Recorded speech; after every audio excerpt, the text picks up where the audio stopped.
So last year at the US Go Congress, I overall really enjoyed all the games.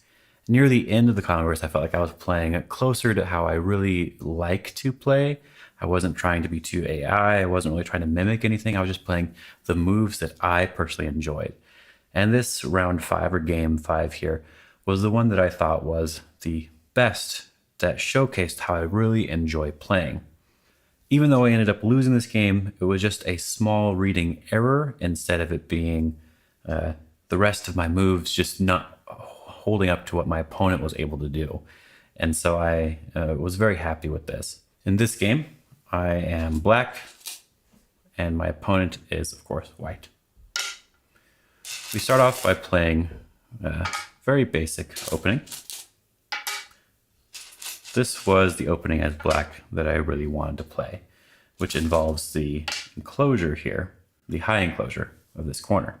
I really like all the Joseki that occur here, and we will actually get into some of them later. But I also think it sort of simplifies the flow of the game. If my opponent decides to play sort of the proper moves, they have to take an enclosure. And then now we want to expand or reduce, right? So we can play an approach move. If they just back off, we can back off as well. Then they can do the same thing on the top. It becomes a very simple game. But as I said, this is really easy to find the next, maybe not best, but at least good enough move, which is really what my goal is. I'm looking for the best move that sort of fits my style and not just the best move overall. This is actually how the game turned out, but it went in a little bit of a different direction. He actually approached this corner first. I enclosed, then he enclosed. No, I backed off, then he enclosed, then I got to approach and back off here. I would probably play a little bit differently with the way my style ended up developing. So that when he approached here on the top, instead of backing off, I likely would have wanted to approach the upper left first. I have felt that approaching the upper left is a little bit better for territory, breaking up the board, and that building a giant moyo can sometimes be a little bit easy to deal with, but I'm still perfectly fine with this because if we look at sort of a modern Joseki here, if white decides to attach in the corner, this gives me a result that I'm very happy with this double hane, which is Tari over the top. White will just connect. And after we get this tiger's mouth here, you can see that we're starting to build this area very nicely. After white Taris, and I connect, white still has one more move. And now it's easy for me to keep just building and pushing white away from my area. For example, just pushing one more time here. There are some complicated Joseki that can be played on top, but overall, this is something that I like. In the game, however, my opponent decided to play a little bit differently. They attached here. This was really common at the time. It probably is still common, though I haven't seen it as much. But I'm also playing a little bit differently now. However, if I were to see this now, I would have changed my move just a little bit. Nowadays, I like the hane over the top a little bit more. If white backs off, well, hane's here, what they're supposed to do. We can Atari. They connect. We connect. They extend to the corner. We can just block directly. And now, if they want to, they can slide, or they can push here. In this case, though, I'm building the bottom side, and I still have one more move here, playing this knight's move. Puts a little bit of pressure on white, makes the situation a little bit awkward. Overall, I very much like this. And in my opinion, playing in the opening is all about finding the moves that you like the most. And as long as the AI isn't saying that it's like 80% loss for you, then you should be good to go. In the game, however, I hide underneath. This is still perfectly fine, but I just prefer the over the top now instead. White has to double hane. Use Atari here. White extends. And very important, black needs to push one time here. This is preventing black from getting captured in the ladder, while also threatening white in the ladder as well. I don't really want to go into too much detail about this Joseki, but it is important to know that after white Atari is here, you go down. White extends up here. You should be capturing this stone, otherwise it becomes slightly awkward. If you don't capture, white is able to at least extend here, sort of breaking the shape and threatening to capture these two stones. So it's very important to capture right away. And now the most important move, even if white doesn't know the Joseki, is to turn over the top here. This strengthens the group in a very nice way, while also threatening quite a lot in the corner. I probably have to back off in some way, and this would probably be a good way to do it. This isn't following the Joseki exactly, but neither did his move in the game. In the game, he played this jump. Now after this game, I looked up the proper way to play here, and it is suggesting that black jumped this way. However, I want to play very solidly. No aji whatsoever, and let my opponent figure out what to do. But with this jump, if white tries to use the aji here, and we connect, white gets this move in sente. We have to capture the stones, and white is able to jump out here. We can just easily surround and create a very strong potential. If white does this too early, these stones in the center become very weak, and so does that stone on the top. But we'll have to be very careful with what they do. Instead of jumping though, I still like this move. It's just not very ambitious, you could say. White wants to fix their position. They don't want just this floating group. And this is a pretty good invasion. Or we could probably say a pretty good threat against that group, against my two stones. Instead of trying to attach and cut and do anything special with this group, I just want to settle with mine. After this, if I just jump towards the center, then I have control over the center. My weak group is not really weak anymore, and white still needs another move to be alive here for sure. I could have tried to go get something in the corner first, but white doesn't have to respond, and I still have weakness here. I think the center has more importance, because if I don't play this move, white is able to, at the very minimum, come over the top here, getting extra strength towards the center, which I don't really want to give white. As I've said many times, my style is very much about being very solid and controlling the center of the board as best I can. But I don't want to force anything necessarily. If I have the choice between playing in the corner to secure the group versus jumping out towards the center, I'm more likely to jump out towards the center. Here's where I think white lost a little bit of momentum. If they just kept playing locally or even go to the top, then I feel like the game is just very balanced and there's nothing really to worry about. And it's just going to be a very long game. They've already reduced this part, so it's my turn to go over there to reduce them or to play on the left side. But instead, white decided to play this knight's move. This is securing the territory in the corner, but because I've already jumped out toward the center, this group is still very solid and steady. We don't really need to worry about it right now, which then gives me the initiative in the game. And this is what I wait for. I wait for one thing that can be a very slight mistake, and I try to take advantage of it as best I can. So here, I think it was a slight direction mistake. Now, I can play along the top first. I want to play this top move instead of kicking, because if white really does want to go into the corner, then we can go back into this Joseki. But instead of playing the way I did before, when white connects here, I'm going to push through. White can take the corner, and I'm going to get some strength on the outside. With just one more move here in the center, this is becoming a very large moyo, with a lot of potential, even to make some points on the top. So I'll be very happy with this. White decides to threaten to connect up. They don't want to invest too much in this stone right away. They want to see what I want from the position. But this is also securing the corner a little bit. Now I decide to kick, because now I don't want white going into the corner. That would make them settle too quickly. I would need white to be heavy in this area so that I can do a little bit of an attack. White does a two-space jump here. This is really common to help settle this shape because there's some aji in the corner. Often you'll see this sort of combination where white attaches, black answers, and white does this 3-3. There's going to be a lot of Aji here. And with one extra move locally, this makes it so that this stone is harder to kill, maybe allowing us to get some extra forcing moves in the area, settling very quickly. I don't really want that to happen, of course. So a really easy way to handle the situation is to just play this diagonal. Even if white doesn't settle in the corner, this is a good move for white to play. If white's able to lean here, you can see that this group is going to be able to get out very quickly. So instead of allowing white to get either of those two options, I want to prevent that, make my group very strong. This also makes the 3-3 harder to invade, because without this cutting point, the corner is more likely to die.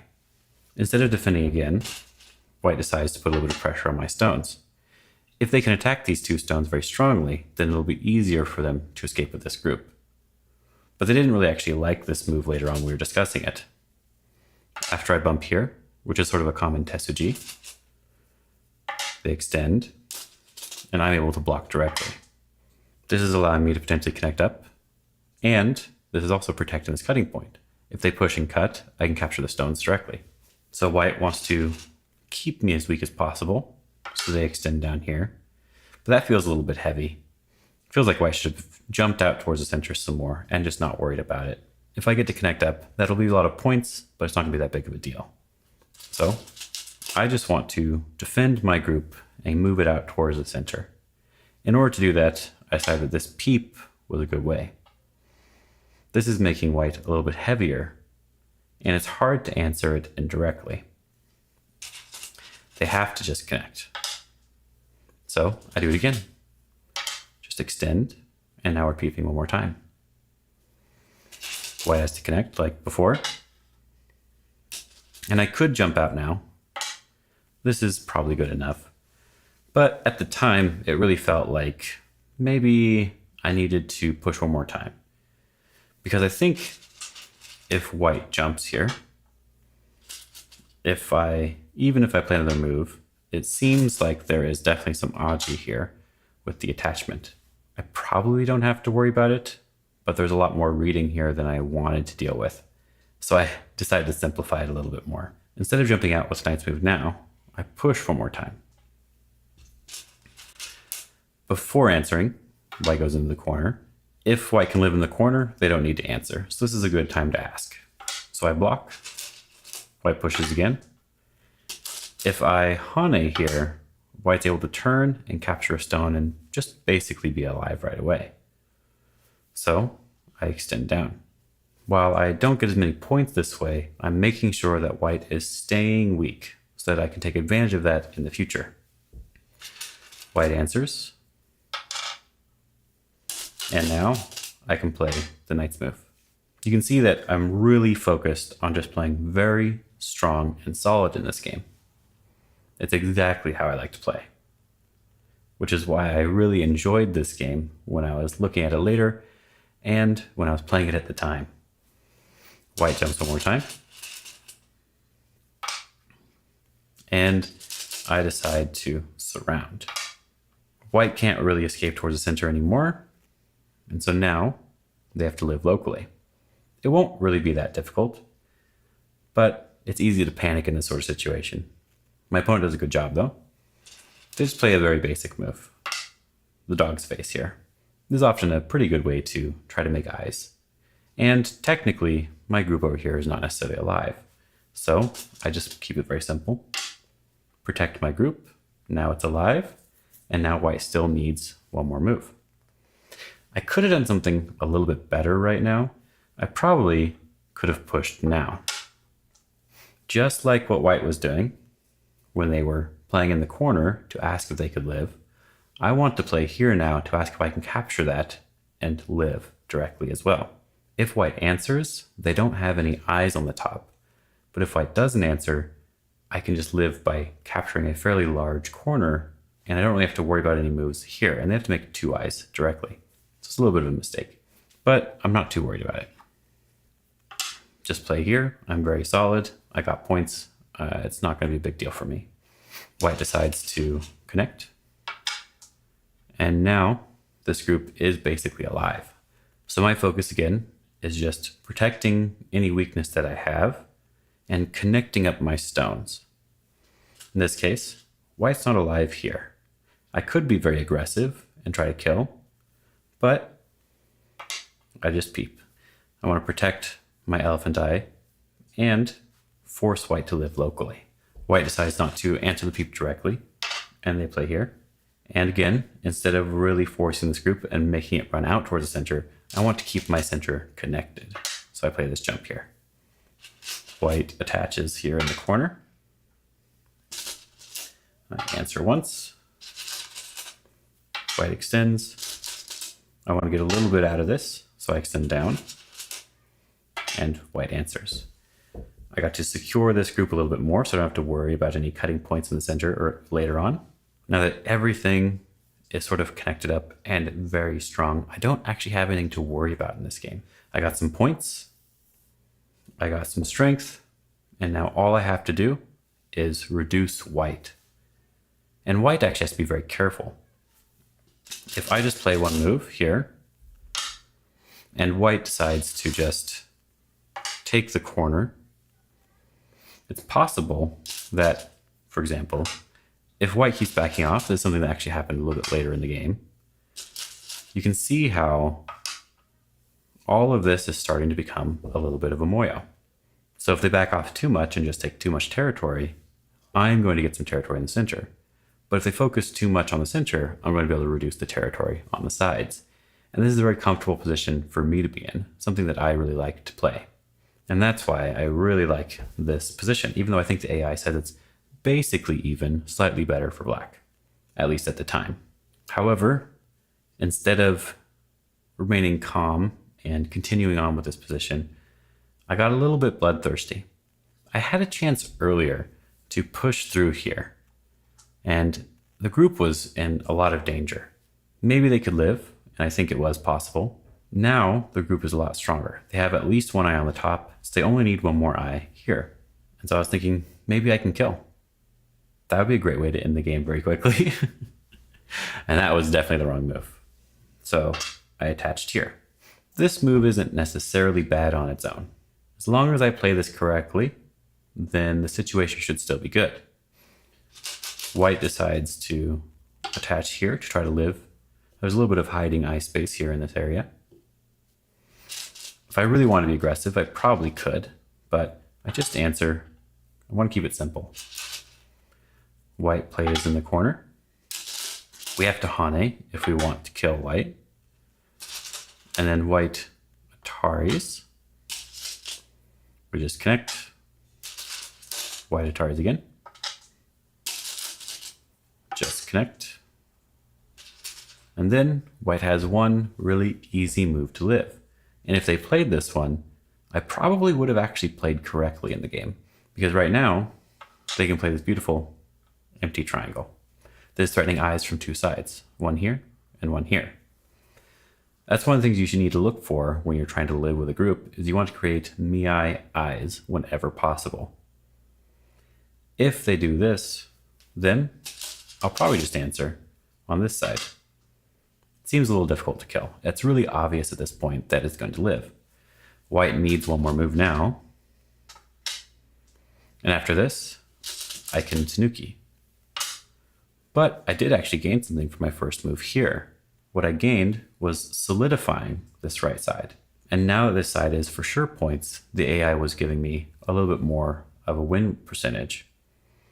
Because not only do I have secure points, I also have a very thick outside position, which will allow me to either make some points or invade my opponent's areas. Like I said before, white has to be careful in how they answer my moves. But my opponent did not play correctly over here. Instead of playing the proper move to live, white ended up playing this move. We checked with two different AIs at the time, and one of them said that if I play correctly, white is dead. And the other one said if I play correctly, white's still alive. So even the AI were confused at this point, and they were just on our phones, so they could have just been not very strong. But your opponent's key point is your key point. if white needed to play here, if I want to kill, I should also be playing there. If I do this now, it's a little difficult to live in this area. It's definitely something you have to worry about here. However, I did read this move in the game, and I thought that it looked like white was dead, but I was a little bit worried. So I tried to come up with an idea of how to get a little bit more while also threatening to kill. What I should be doing, of course, is letting white live. But instead, I decided to Hane here. This looks like a great way to get initiative. White has to be very careful in how they respond, and then maybe I can capture these 2 stones. Right? White ends up playing here in the game, and if I capture the stones now, this seems like it's good, right? Because I gained an extra, 5 points or more. But the problem is when white answers here, this is Fixate. If I want to keep the profit that I just got, I have to capture the stones, which means that white gets the next move on the other side of the board. If white can just play 1 move here, that changes the balance and makes the game very difficult for me. Even if I get a couple extra points, it's not worth the strength that white's able to get on the left side of the board. So this would be a disaster, actually. Even if I answer this way and white plays it again, I really don't want to answer, and I don't have to. Right? They can capture and I'll have to respond. I do get the territory there, but I do lose something. I do lose quite a lot of points actually in Fixate for white. But again, I can play this and get the first move somewhere else, and that's what's most important. But just this one exchange has lost me quite a lot of points. But I was still focused on the idea that maybe I can kill. So instead of backing off, like I should be doing, I decided to try to kill directly. I thought at the very least, if white goes to live, then it becomes a little bit easier, right? Now I can Atari. If they connect, there's still some threats here for Ko or for anything else in the game. And I don't have to answer because this Atari is not that big of a deal. So I got to get my points, and now I can go to the next area. But this is where the slight reading error actually occurs. Yeah, I could have fixed the position earlier, but now I really have to fix the position because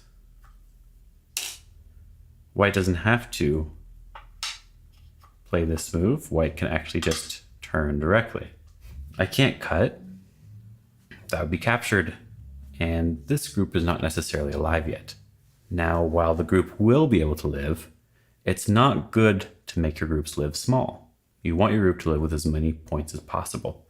So what I really want here is, of course, to extend, make sure this group is a very large eye space.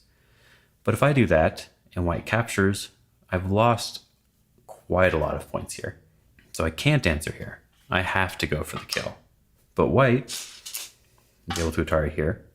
And maybe it's possible for me to cut, but it's really difficult to read. So I didn't read it out. I realized that it's possible that if white can capture this or even play over here, that this is becoming very difficult for me when it was supposed to be difficult for white. And so I block here. White then goes back and connects. And I do this Atari here because I had another plan. If white captures this now, right? Normally you want to capture a Ko first right away. Now I can connect up underneath. If white connects, I extend, my group is safe, and white's dead. Even if white doesn't connect and they try to turn or something, it's kind of difficult to live there. But I was being very optimistic. Honestly, if I can connect up underneath, all white has to do is extend, prevent me from connecting up underneath. Well, that makes a lot of sense. In order to be alive in the corner, I have to play this move. And now white can capture the Ko first. The group here is not alive, And I don't really have a good co-threat, because if I try to kill this bottom group, for example, and white's able to kill this group, white broke all my territory and captured a large group, and all I did was get some of my territory back. So while I can basically recover the points that I lost, white gained points in this exchange. So I back off, which feels really, really terrible.